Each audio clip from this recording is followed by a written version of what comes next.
Year के subject business management में development of management thoughts के बारे में बताऊंगी।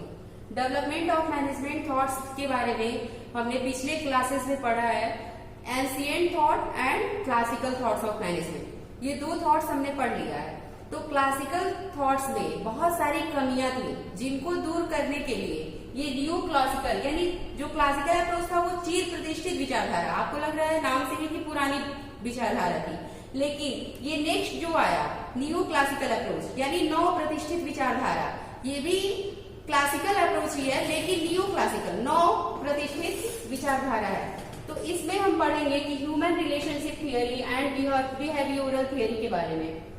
चलिए नेक्स्ट हम देखते हैं। जैसा कि मैंने ये दोनों आपको बता दिया, pre scientific management period, classical theory.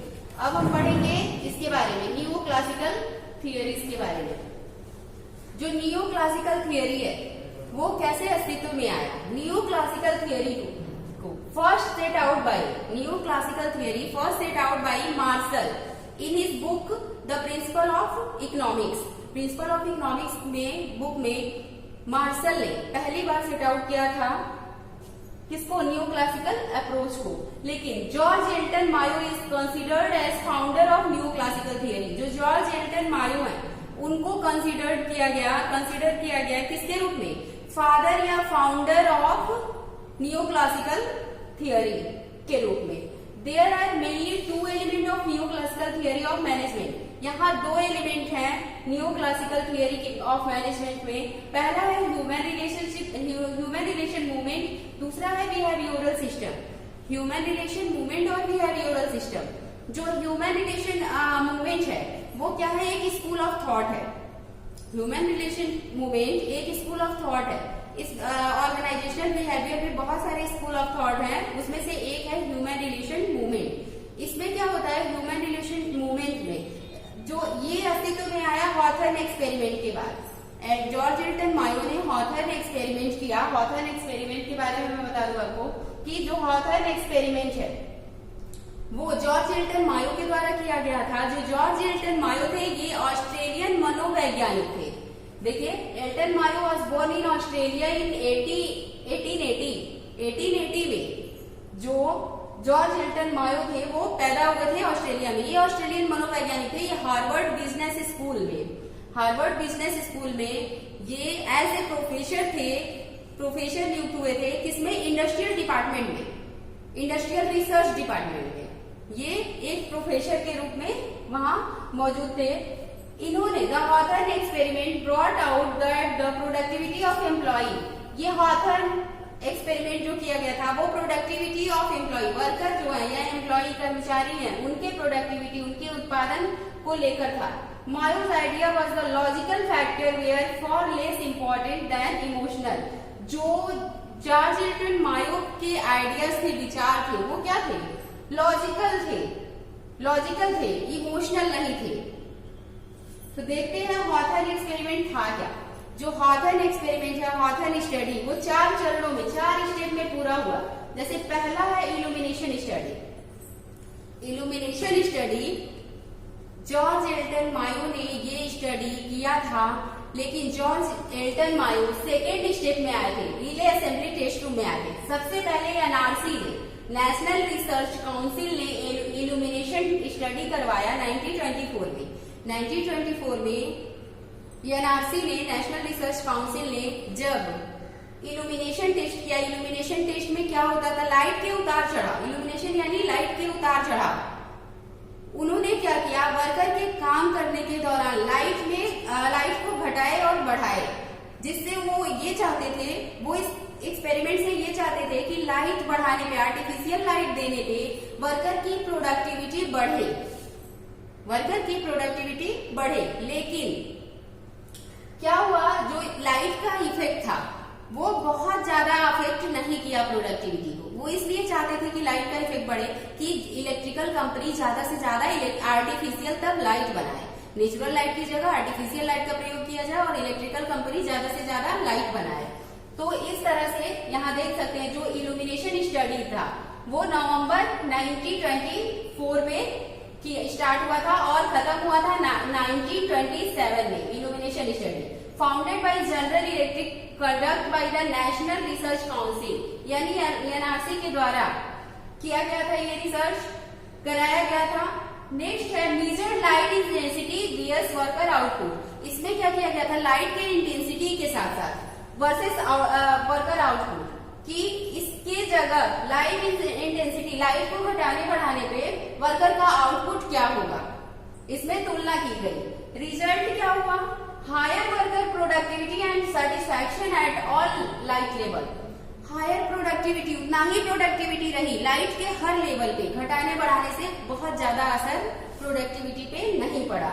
Worker productivity was stopped with the light level, reached moon light intensity. Worker उस समय अपना काम करना बंद कर देते थे जब मून लाइट इंटेंसिटी होता था। मून लाइट इंटेंसिटी का सेंस हुआ कि जब बिल्कुल वो देख नहीं सकते थे तभी वो अपना एक्सपेरिमेंट बंद किए, वो करते थे।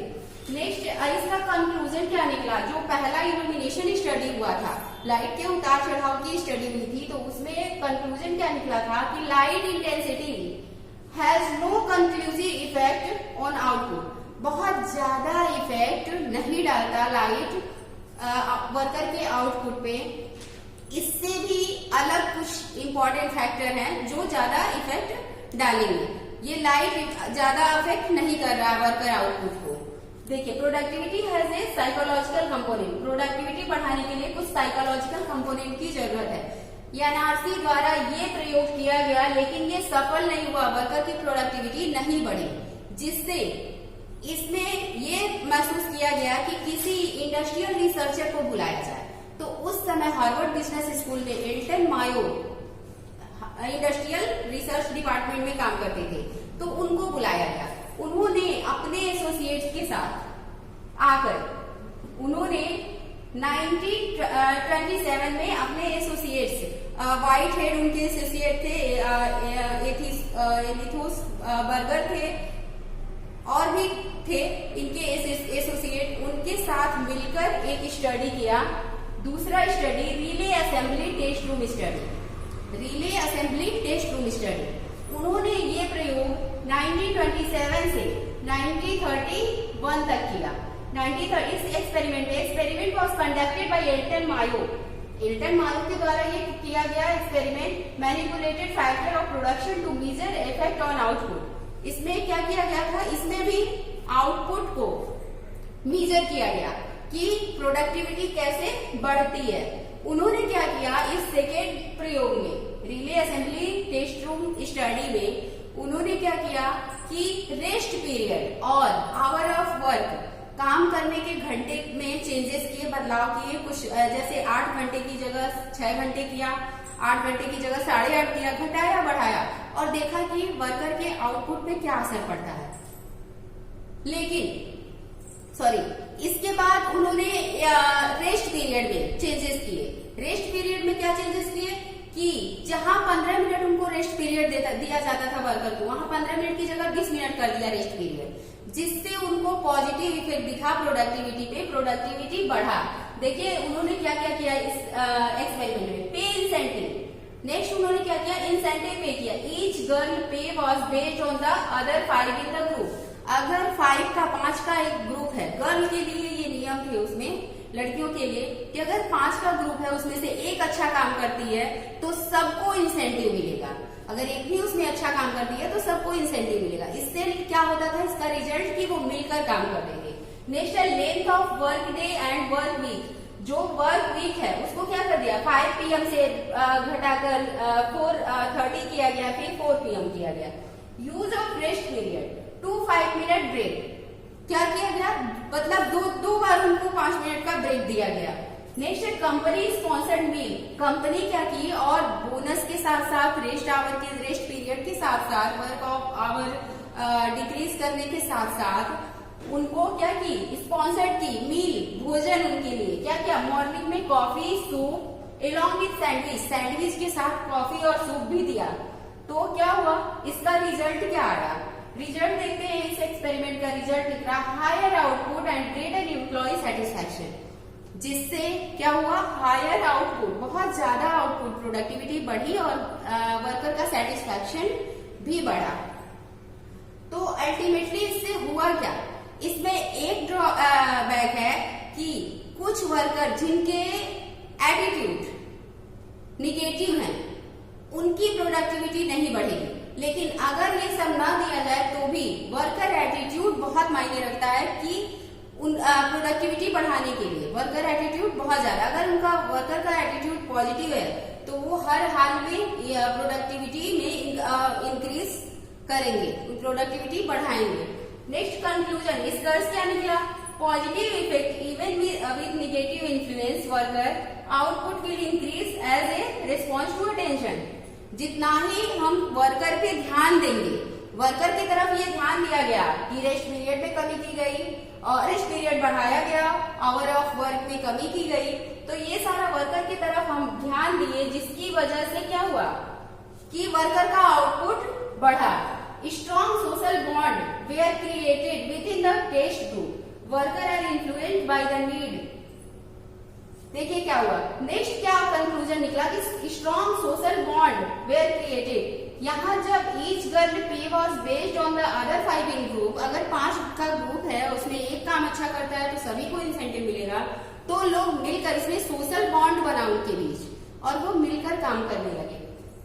नेक्स्ट देखते हैं हम मास इंटरव्यू प्रोग्राम, थर्ड स्टेज था मास इंटरव्यूइंग प्रोग्राम। ये टेस्ट किया गया, ये स्टडी किया गया। इस स्टडी में ये पता किया गया कि जो वर्कर हैं उनके क्या कंप्लेन हैं, उनके बारे में पता किया गया। इसमें 21,000 लोगों का इंटरव्यू लिया गया, 21,000 इंटरव्यू लिया गया, जिसका ऑब्जेक्टिव था, objective was to identify areas where responsible improvement might lead to greater job satisfaction and thus increase efficiency and productivity। क्या करना कि कौन से ऐसे फैक्टर रिस्पॉन्सिबल हैं जो क्या कर रहे हैं, जिससे बहुत ज्यादा जॉब सेटिस्फैक्शन मिलेगा और प्रोडक्टिविटी बढ़ेगी। वर्कर को बहुत ज्यादा सेटिस्फैक्शन मिलेगा और प्रोडक्टिविटी बढ़ेगी। Initially use the method of direct questioning and later change to non directive. उन्होंने 2 तरह से उस इंटरव्यू में क्वेश्चनिंग की, डायरेक्ट क्वेश्चनिंग की जिसका रिजल्ट ये निकला। डायरेक्ट क्वेश्चनिंग में वो डायरेक्ट क्वेश्चन पूछते थे, उसका क्वेश्चन उस क्वेश्चन को पूछते थे। उस क्वेश्चन में उनसे एम्प्लॉय से जब वो बात करते, अपने वर्कर से जब वो बात करते थे, तो कुछ लोगों का उसमें जो रिप्लाई था वो बायस्ड आया। तो इस वजह से उन लोगों ने दूसरा स्टेप अपनाया नॉन डायरेक्टिंग क्वेश्चन करने का। नॉन डायरेक्टिंग क्वेश्चन में क्या हुआ कि नॉन डायरेक्टिंग क्वेश्चन यानी उनको वर्कर को पता नहीं था कि क्या उनसे पूछा जा रहा है, उनको बस एक अवसर प्रदान किया गया, एक अपॉर्चुनिटी दी गई कि वो अपनी बातों को कह सके। और जब हम किसी को अपॉर्चुनिटी देंगे कि वो हमसे बात कर सके, तो वर्कर क्या करेंगे, अपने जो भी प्रॉब्लम है वो हमसे कहेंगे, क्योंकि वो प्रॉब्लम की वजह से वो डिस्टर्ब होंगे संस्था में। एक रीजन है कि वर्कर प्रॉब्लम की वजह से डिस्टर्ब होंगे, काम सही से नहीं करेंगे। दूसरा रीजन है कि कैसे वो संस्था के अंदर ट्रीट हो रहे हैं और कैसे उस संस्था के बाहर ट्रीट हो रहे हैं।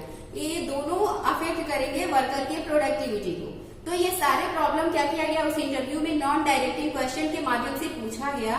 और नॉन डायरेक्टिंग क्वेश्चन के माध्यम से जब पूछने पर उनके कंप्लेन, उनके शिकायत पता चले, और वो शिकायत जब कोई इस अपॉर्चुनिटी से अगर अपनी शिकायतों को किसी से कह देता है तो उसके अंदर मोरल डेवलप होगा, और उसके अंदर जब मोरल डेवलप होगा तो प्रोडक्टिविटी अपने आप बढ़ेगी।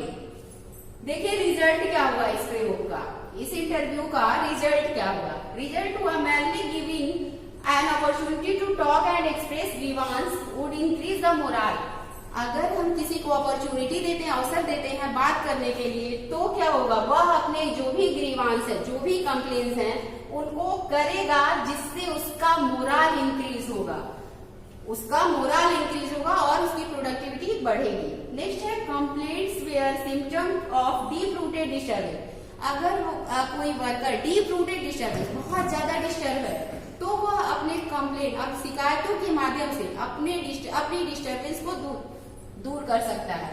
नेक्स्ट रिजल्ट क्या हुआ, worker are governed by experience obtain from both inside and outside of the company. ये भी डिपेंड करता है कि वर्कर किस तरह से कंपनी के अंदर, ऑर्गेनाइजेशन के अंदर ट्रीट हो रहा है और किस तरह से बाहर ट्रीट किया जा रहा है। ये दोनों अफेक्ट डालते हैं उसके प्रोडक्टिविटी पे। अगर वह ट्रीट अच्छे से हो रहा है अपने ऑर्गेनाइजेशन के अंदर और अच्छे से बाहर भी, तो वह अपने आप प्रोडक्टिविटी में इंक्रीज करेगा, प्रोडक्टिविटी बढ़ाएगा। वरना अगर ऐसा नहीं होता, अगर वह गलत ट्रीट हो रहा है, उसके साथ गलत व्यवहार किया जा रहा है ऑर्गेनाइजेशन में या ऑर्गेनाइजेशन के बाहर, तो उसकी प्रोडक्टिविटी इंक्रीज नहीं होगी।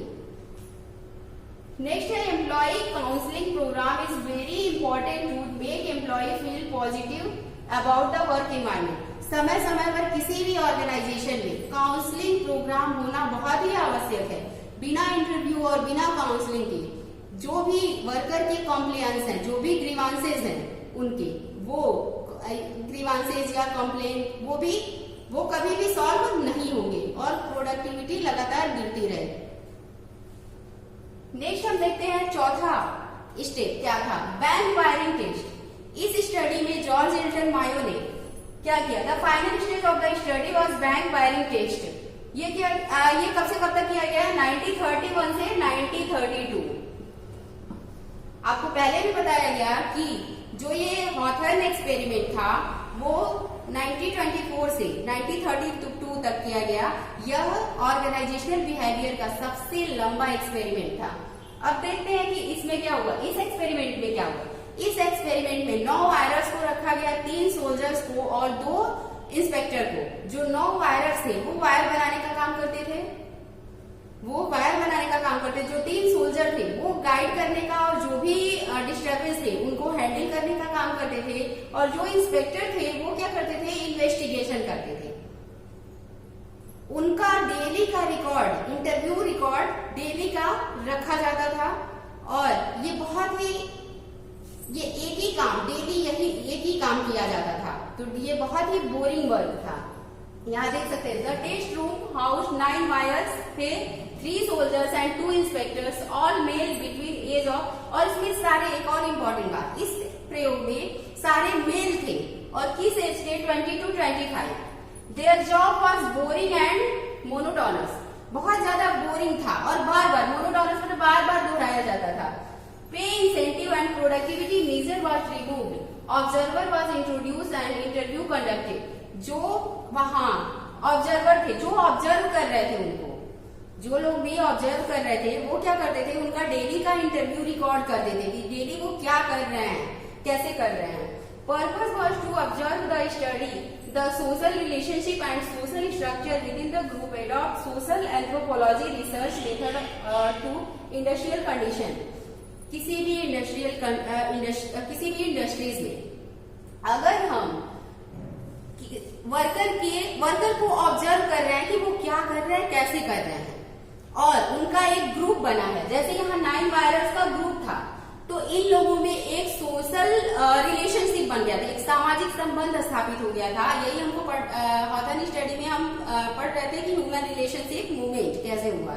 तो यहीं से हम समझेंगे कि इसमें जो ग्रुप बना था, उस ग्रुप में इतना सोशल बॉन्ड बन गया था ऐसा कि वो एक दूसरे पे इतना आश्रित हो गए थे कि अगर एक काम अगर अच्छा करना भी चाहे और बाकी खराब करना चाहे तो वो नहीं कर सकता, क्योंकि उनके अंदर सोशल बॉन्ड थी और वो समाज से हटकर कोई काम नहीं कर सकते।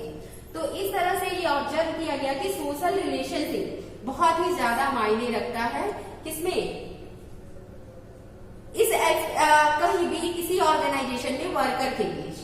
अब देखते हैं कंक्लूजन क्या निकला। जो कंक्लूजन था वो क्या निकला? कंक्लूजन निकला कि worker combined to slow down production.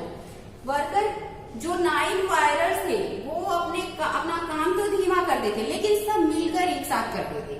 काम तो धीमी गति से करते थे, लेकिन सारे मिलकर एक साथ अपना काम करते थे, जिससे सोशल रिलेशनशिप वर्कर दिख रहा था कि वर्कर के भी सोशल रिलेशनशिप है। Confirm the complexity of group relation and states the expectation of the group over an individual performance. जो दूसरा है confirm the complexity of group relation. अगर आप कंफर्म करते हैं कि उनके संबंध में क्या कॉम्प्लेक्सिटी आ रही है, अगर हम उसको उनको सुपरवाइज करें, उनको गाइड करें, अगर उस ग्रुप को, जो 9 वायरल का ग्रुप था या एक ऑर्गेनाइजेशन में किसी भी ग्रुप को अगर हम सुपरवाइज कर रहे हैं, उनका काउंसलिंग कर रहे हैं, क्या उनकी प्रोडक्टिविटी अपने आप बढ़ेगी। वो 9 वर्कर इस एक्सपेरिमेंट में काम तो धीमी गति से करते थे, लेकिन सब मिलकर करते थे। अगर हम उनका काउंसलिंग और उनको सुपरवाइज करते तो उनकी प्रोडक्टिविटी जरूर बढ़ती। तो ये था लास्ट स्टेज। अब सारे का हॉथरन एक्सपेरिमेंट में कंक्लूजन क्या निकलता है वो देखते हैं। कंक्लूजन निकला कि work is a group activity, work is a group activity. इसमें क्या होता है, वर्कर मिलकर काम करते हैं, इसलिए इस प्रयोग का ये कंक्लूजन था कि वर्क जो काम है वो ग्रुप एक्टिविटी है, ग्रुप एक्टिविटी यानी मिलकर काम करते थे, इसीलिए उनमें सोशल बॉन्ड बना था। नेक्स्ट है environmental factor not the sole factor affecting productivity. जो इन्वायरमेंटल फैक्टर है वो सोल फैक्टर नहीं है, बहुत ज्यादा इंपॉर्टेंट नहीं है जो प्रोडक्टिविटी को अफेक्ट करे। नेक्स्ट है देखिए, worker is not an economic man. जो वर्कर है वो इकोनॉमिक मैन आर्थिक व्यक्ति नहीं होते। Not purely motivated by money alone, वो प्योरली मनी से मोटिवेट नहीं होते। उनको क्या चाहिए होता है, उनको सेटिस्फैक्शन चाहिए होता है, जॉब सेटिस्फैक्शन या मनी नॉन मॉनेटरी मोटिवेशन की भी जरूरत पड़ती है, जैसे काउंसलिंग की, सुपरवाइज की, रेस्ट आवर घटाने बढ़ाने की, रेस्ट पीरियड घटाने बढ़ाने की, our of work, incentive, bonus, ये सारे भी मायने रखते हैं। नेक्स्ट है importance of recognition, security and moral. अगर हम काउंसलिंग करते हैं उनका तो इससे हम उनका मोरल डेवलप कर सकते हैं। तो ये भी किसके लिए, एम्प्लॉय और वर्कर के लिए ये भी जरूरी है। नेक्स्ट है इम्पोर्टेंस ऑफ इनफॉर्मल ग्रुप। जो औपचारिक ग्रुप है इनका भी महत्व है। जो औपचारिक ग्रुप, जो 9 वायरर थे उनके बीच एक औपचारिक संबंध बन गया था, और अनौपचारिक संबंध बन गया था। इनफॉर्मल, अनौपचारिक संबंध यानी एक सोशल बॉन्ड जिसको कह सकते हैं। वो कार्य को लेकर अगर बहुत ज्यादा कार्य को लेकर अगर वो बहुत ज्यादा एक्टिव हैं तो सारे एक्टिव होंगे, अगर कार्य को लेकर एक्टिव नहीं है तो सारे नहीं एक्टिव होंगे। तो इस तरह, क्योंकि उनको समाज में रहना है तो समाज के हिसाब से ही करेंगे, बाकी लोग जो कर रहे हैं वही वो करेंगे। एक अकेला व्यक्ति चाहकर भी प्रोडक्शन नहीं बढ़ा सकता। नेक्स्ट हम देखेंगे importance of total work situation. बहुत ज्यादा महत्व की पूरी वहां की वर्क स्थिति क्या है, वहां का वर्किंग कंडीशन क्या है, ये कंक्लूजन है हॉथरन एक्सपेरिमेंट का। इसी के साथ हमारा टॉपिक यहाँ खत्म होता है, लेकिन इससे क्वेश्चन जो बनते हैं, discuss the detail the contribution of Elton Mayo in management. पहला क्वेश्चन है एयरटेल मायो का योगदान बता सकते हैं। एयरटेल मायो ने ये स्टडी किया और इससे ह्यूमन रिलेशनशिप मूवमेंट का पता लगाया। नेक्स्ट हम देख सकते हैं इनका हॉथरन एक्सपेरिमेंट बता सकते हैं। इसमें discuss the new classical approach. New classical approach पे 2 अप्रोच हम समझा सकते हैं, human relationship movement and behavioural system. Next है what do you understand by Hawthorne experiment. Next हम अगले क्लास में पढ़ेंगे, तब तक के लिए थैंक यू।